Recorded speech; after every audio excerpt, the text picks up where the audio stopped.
எல்லா அக்ரிமெண்ட்டும் கான்ட்ராக்ட் ஆக முடியுமா? ஹலோ சிஸ்டர்ஸ், நான் உங்கள் மோகன்ராஜ். எல்லா கான்ட்ராக்டும் அக்ரிமெண்ட், பட் எல்லா அக்ரிமெண்ட்டும் கான்ட்ராக்ட் கிடையாது. இது ஒரு லீகல் மேக்ஸின்.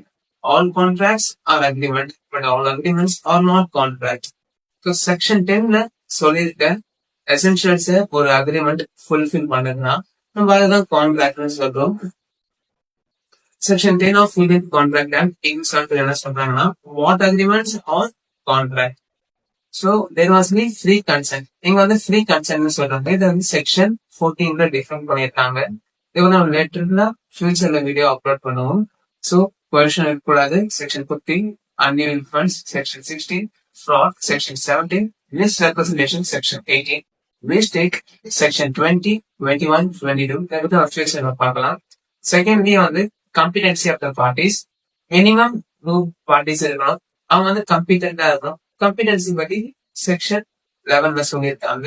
அவங்க வந்து மேஜரா இருக்கணும். செகண்ட்லி அவங்க சவுண்ட் மைண்டா இருக்கணும். தேர்ட்லி சட்டத்தால் அவங்க வந்து புறக்கணிக்கப்பட்டு இருக்கக்கூடாது. இந்த சவுண்ட் மைண்டை பத்தி செக்ஷன் 12ல என்ன சொல்றாங்க பாத்தீங்கன்னா, ஸோ சவுண்ட் மைண்டா இருக்கவங்க வந்து எப்போ வந்து சவுண்ட் மைண்டா இருக்காங்களோ அப்ப வந்து ஒரு கான்ட்ராக்ட் உள்ள என்ட்ராக முடியும். எக்ஸாம்பிள் பாக்கணும்னா சில பர்சன் வந்து அமாவாசை பௌர்ணமி அப்ப வந்து பைத்தியகாரத்தனமா நடந்துக்கிறாங்கன்னு வச்சுக்கோங்க. அப்ப அந்த சமயத்துல அவங்களால வந்து கான்ட்ராக்ட்